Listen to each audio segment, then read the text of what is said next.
Olá, Redê, irmãos e irmãs, graça, paz, bem, muita saúde para você e para os seus queridos. Hoje vamos considerar o tema A Esperança para os Peregrinos, desenvolvendo a série A Lógica da Esperança, ou seja, quais as razões, as bases, as fontes, as colunas que sustentam a esperança cristã. Pedro escreve sobre a esperança viva, uma esperança real, que gera vida, que enche a alma de vigor, que anima o coração de fato. A esperança viva não é uma esperança ilusória, falsa. Ela é verdadeira, porque está baseada na ressurreição histórica de Jesus. A esperança viva também se baseia na obra que Deus já realizou em nós, na nossa experiência espiritual. Deus escolheu salvar, Deus nos regenerou, Deus está nos santificando pela ação do Espírito. Deus está protegendo e guardando o seu povo para a herança que ele tem preparado. Nós já provamos, então, a graça de Deus na nossa vida. Já temos a experiência da graça. Mas a esperança viva também considera a graça futura, a graça vindoura, a maravilhosa herança que Deus prometeu para todos os que creem nele. As promessas de glória, de honra, de ressurreição associadas à ocasião da volta de Jesus, da vinda de Jesus. As percepções que temos da ação de Deus em nossa vida, seja no passado, no presente, junto com as promessas de Deus, são as colunas que sustentam a esperança viva. Por isso podemos ter o coração cheio de esperança. Mas Pedro escreve para cristãos que ele considera numa situação análoga à de forasteiros, de estrangeiros. Gente que está em situação parecida com a dos israelitas, enquanto eles peregrinavam no deserto, ou depois, quando foram dispersos, espalhados entre as nações. Parecido com a experiência dos nossos pais e avós que foram imigrantes para o Brasil, que vieram para o nosso país. Sabemos das histórias que eles contam, das situações aflitivas que vivenciaram, a diferença de idioma, de costumes, de legislação, os perigos pelos quais passaram, às vezes as perdas, o sentimento de minoria, de ser estigmatizado, de estar à margem. Tudo isso eles já nos contaram. Também quem já viajou para o exterior sabe das dificuldades de estar num outro país, com outros costumes, com outras leis, com outra língua. Ficar doente no exterior, por exemplo, é terrível, já passei por isso. Por outro lado, é tão bom retornarmos para casa, quando o avião aterriza no nosso país, quando chegamos bem, reencontramos os nossos queridos depois de um tempo longe do nosso lar. Achar o nosso lugar, chegarmos ao porto seguro, sentir que estamos no lugar ao qual pertencemos, do qual fazemos parte, é maravilhoso. Ao tratar seus leitores como que estrangeiros ou dispersos, por causa da sua fé, Pedro supõe que há alguma semelhança entre a situação de um estrangeiro e a situação do cristão em relação à sociedade, ao contexto no qual vive. Ou seja, a união com Cristo cria uma tensão com o ambiente social. A fé no Deus único, num contexto de adoração a outros deuses, de politeísmo, de idolatria, estabelece essa incompatibilidade teológica e ética, diferenças profundas na maneira de viver. Mas se o contexto social rejeita os peregrinos que seguem a Cristo, Jesus tem um lugar em seu projeto, no seu reino, para cada um deles. Eles agora são regenerados, nasceram de novo, ganharam uma nova vida e passaram a ser o povo de Deus. Aos cristãos peregrinos, dispersos, forasteiros, de todas as épocas, que experimentam certo desconforto social por causa da sua fé, Pedro chama, Pedro convida, Pedro convoca a aprofundar a sua conversão e aproximar-se de Cristo. 1 Pedro 2,4 diz: cheguem-se perto dele, a pedra viva. Ao nos chamar para perto de Cristo, Deus nos proporciona refúgio espiritual, abrigo existencial. Mas mais do que isso, Ele concede aos peregrinos uma nova vida transformada já no presente, a partir do presente. Ao movermos-nos em direção a Cristo, experimentamos 3 efeitos da aproximação a Jesus. O primeiro efeito é uma nova vida, uma nova identidade. Cristo é a pedra viva e aqueles que se achegam a Cristo pela fé ganham nova vida, ganham luz, perdão e são transformados em pedras viventes, pedras vivas. A aproximação a Cristo vivifica. Cristo irradia vida. 1 Pedro 2, 4 e 5 diz: cheguem-se perto dele, a pedra viva, que Deus escolheu como de grande valor. Vocês também, como pedras vivas. Pedro enfatiza esse tema da regeneração, do novo nascimento, da nova vida que nos foi dada a partir da adesão a Jesus. Por meio da palavra de Deus, a palavra viva, Deus nos faz nascer de novo. Deus nos concede uma nova existência que supera as condições decorrentes do primeiro nascimento. Uma nova vida ou salvação é descrita nos seguintes termos, conforme 1 Pedro, capítulo 2, os versos 9 e 10. Deus os chamou da escuridão para a sua maravilhosa luz. Antes vocês não eram povo de Deus, mas agora são o seu povo. Não conheciam a misericórdia de Deus, mas agora já receberam a sua misericórdia. O Evangelho é boa notícia, é luz para todo aquele que se sente no escuro, perdido em trevas, em nulidade existencial. É cidadania e identidade para quem se percebe alienado, sem pátria no mundo. É perdão e abraço divino para todo aquele que se reconhece pecador.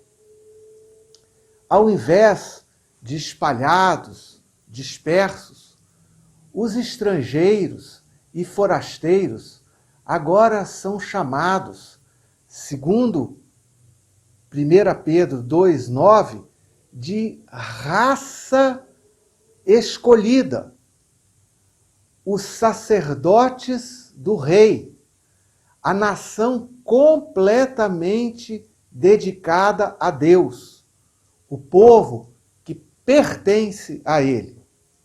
Ou seja, pessoas que foram escolhidas, ganharam nova vida por decisão, por presente divino, para os propósitos que Deus tem. Gente que Deus constituiu como um reino sacerdotal para comparecer diante de Deus, oferecer culto ao seu nome, adoração. Gente que intercede e que ministra ao mundo em nome de Deus. Um coletivo dedicado ao Senhor, separado para servir a Deus e cumprir a sua agenda e a sua missão. Um povo que pertence exclusivamente a Deus, a nenhum outro poder, a nenhuma outra divindade. Existe exclusivamente para a glória de Deus. Enfim, gente que andava perdida, errática pelo mundo, tidos como estranhos, gente que agora foi iluminada, perdoada por Deus, que ganhou nova vida, nova identidade espiritual, um passaporte celestial, uma identidade no reino de Deus, e são estabelecidos como agentes cooperadores com a obra, com a missão que Deus realiza no mundo.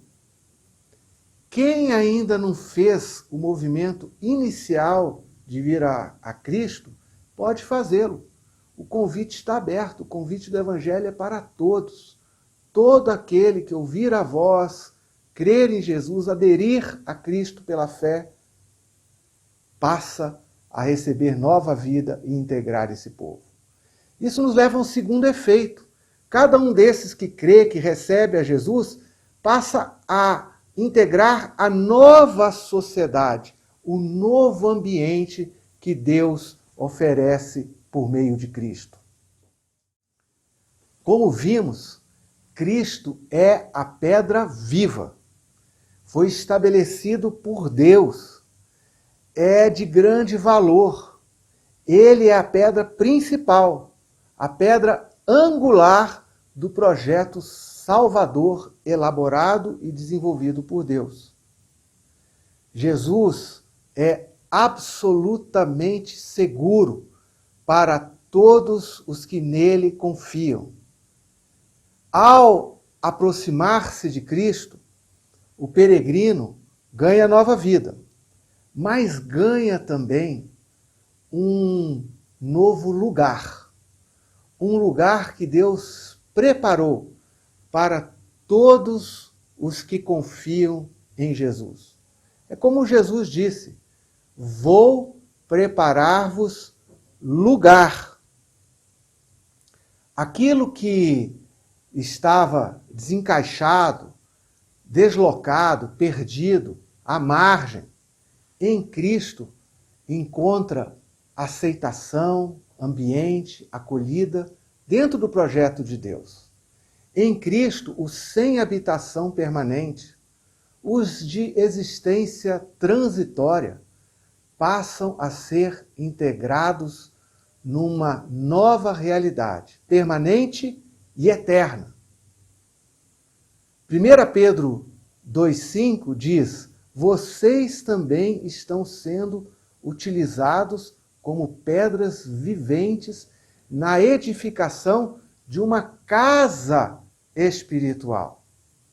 Pedro usa a figura, a ideia da construção de uma casa, de um edifício, de um templo, e fala da necessidade que o construtor tem de materiais adequados, de pedras vivas, para construir essa edificação.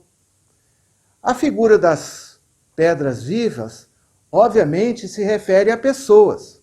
Pedro diz: vocês são pedras vivas. E a imagem do edifício se refere não a um prédio de tijolos e cimento, mas a um coletivo de pessoas, a uma nova comunidade, a uma comunhão.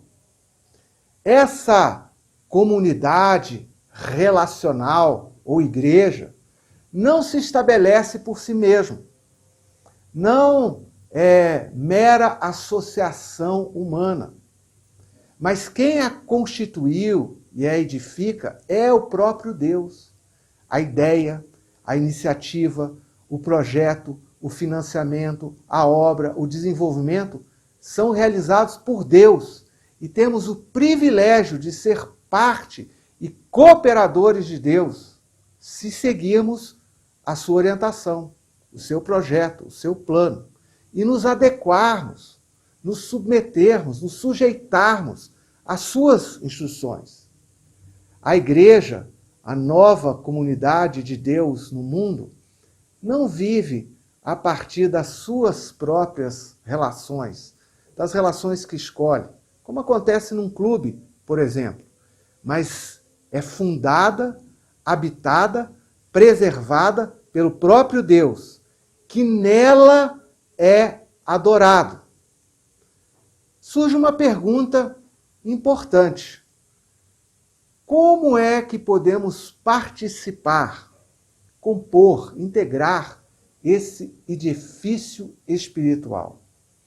O chamado para movimentar-se em direção a Cristo, por um lado, é também, por outro lado, o movimento para afastar-se de algo. Ao aproximar-se de Cristo para receber dele a vida, a vitalidade, vamos deixando os resíduos, as arestas que não se conformam, que não se adequam ao projeto divino. Pela obra regeneradora de Cristo. Cristo está nos regenerando. Pela atuação santificadora do Espírito. O Espírito está nos santificando. E pela ação purificadora da palavra de Deus, como Pedro diz. Tudo isso movido pela misericórdia e pela graça divina. Então, para integrar a construção do edifício espiritual, é preciso afastar-se de tudo que o apóstolo já classificou como gerador de morte, de ruptura, de inadequado. Ele fala dos maus desejos que dominam os que vivem na ignorância. Fala que herdamos da sociedade uma maneira vazia de viver, que precisa ser abandonada. Precisamos abandonar toda a maldade, todo engano, toda a hipocrisia, toda a inveja, toda a maledicência. Participar do edifício espiritual exige essa transformação, essa sujeição ao projeto divino, mas também a disposição para se unir, para se juntar, para estar próximo uns dos outros. Isso envolve negação de si mesmo, em função da gloriosa obra que Deus está realizando. O projeto é coletivo, não é individualista. Não é para indivíduos. Ele tem o formato de uma nova comunidade, de uma comunhão de relacionamentos. Infelizmente, há crentes que se apegam, que se agarram a tudo que Pedro disse que é preciso pôr de lado, deixar para trás. Ao manter-se agarrado a esse estilo de vida que Pedro está mostrando inadequado, nós também perdemos a maravilhosa e alegre sensação de participar da comunidade de adoradores que adoram, que cultuam o Deus vivo. Há um terceiro efeito. Recebemos nova vida, participamos de uma nova sociedade e agora recebemos uma nova função, um novo sentido, uma nova missão. positivamente, a aproximação de Cristo acontece seguindo uma dinâmica. Primeiro é Deus que vem em nossa direção, em Cristo. Em Cristo Deus se aproxima, nos chama, e nós devemos responder ao chamado dele, ao convite que ele nos faz. O chamado à comunicação divina se dá por meio da sua palavra, tanto a palavra escrita como a palavra anunciada. 1 Pedro 1 e 2 citam 10 vezes a palavra de Deus. Chegamos, nos aproximamos de Cristo e aprofundamos o relacionamento com Ele, acolhendo a palavra divina em nosso coração, como uma terra boa acolhe uma semente cheia de vida, que é a palavra de Deus, mas não apenas ouvindo essa palavra. Precisamos agora obedecê-la. A palavra precisa ser praticada, vivida, aplicada. Por isso, a ênfase que Pedro dá na obediência. Os eleitos, os regenerados, os purificados, o são para a obediência, contrastando com os que desobedecem a mensagem, que não creem em Cristo, que não aceitam o seu governo e acabam tropeçando. Sim, há os que rejeitam a Cristo, que não creem, que não o recebem, que não o obedecem e, infelizmente, tropeçam e acabam caídos e machucados. Mas lembrem-se que a porta para a restauração, para a reconciliação, para o recomeço, está sempre aberta. E que a obra redentora de Jesus é maior, é mais poderosa que qualquer pecado. À medida que recebemos a palavra, cremos, obedecemos, somos integrados no reino de Deus, no grande projeto redentor, na nova sociedade que Deus está formando, aqui chamada de edifício espiritual. O mais fascinante é que nesse edifício espiritual não somos apenas assistentes, observadores. Somos chamados a ser sacerdotes desse templo, agentes de adoração e culto a Deus, oferecendo sacrifícios aceitáveis a Deus. Eles são aceitáveis por meio de Jesus Cristo. Não é qualquer coisa que a gente faz. 1 Pedro 2,5 diz que devemos servir como sacerdotes dedicados a Deus, para, por meio de Jesus Cristo, oferecer sacrifícios que Deus aceite, que Deus considere agradáveis, um bom aroma. Todos os crentes devem atuar como sacerdotes, por meio de Cristo. Ou seja, comparecer diante de Deus, apresentar suas orações, mas também apresentar Deus às pessoas, interceder por elas. É o chamado sacerdócio universal dos crentes, de todos os crentes, não apenas dos que receberam dons ministeriais. Todos são chamados a adorar e a cultuar e a servir a Deus. E o que os sacerdotes fazem? Oferecem sacrifícios. Obviamente não se está falando de sacrifícios de animais, como era no Antigo Testamento, mas de atos, de obras, de serviço a Deus. 1 Pedro 2,9 diz que fomos chamados para anunciar as grandezas daquele que nos chamou. Os peregrinos são acolhidos por Deus, ganham nova vida, são chamados a participar do projeto divino, a cooperar com o anúncio das belezas divinas ao mundo, a sua grande misericórdia, a sua enorme graça, a grande salvação que ele oferece, seu grande poder, sua grande bondade, enfim, testemunhar toda a grandeza, toda a beleza de Deus. O anúncio, às vezes, é comunicação não verbal, pela presença íntegra, pelo belo testemunho de vida, pelo serviço, pelas obras de amor e bondade. Outras vezes, pela proclamação, pela declaração, de modo bem articulado, do conhecimento de Deus, da esperança que Deus dá para aqueles que ainda não o conhecem. Concluo essa comunicação lembrando que Pedro nos diz que Cristo é a pedra viva, que a palavra de Deus é uma semente viva e que Cristo e a palavra de Deus geram em nós uma nova vida, uma esperança viva, que é a força poderosa que ajuda os peregrinos a seguir em frente e enfrentar os desafios circunstanciais que encontramos na caminhada.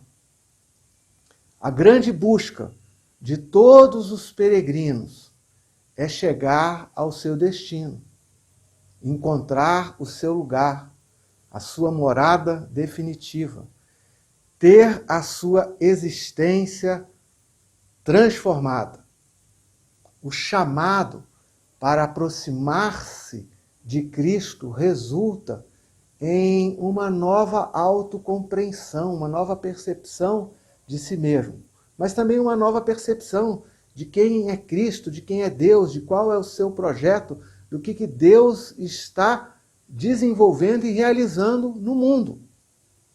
Os tempos de crise, como os que enfrentamos, são propícios para parar, fazer uma revisão de vida.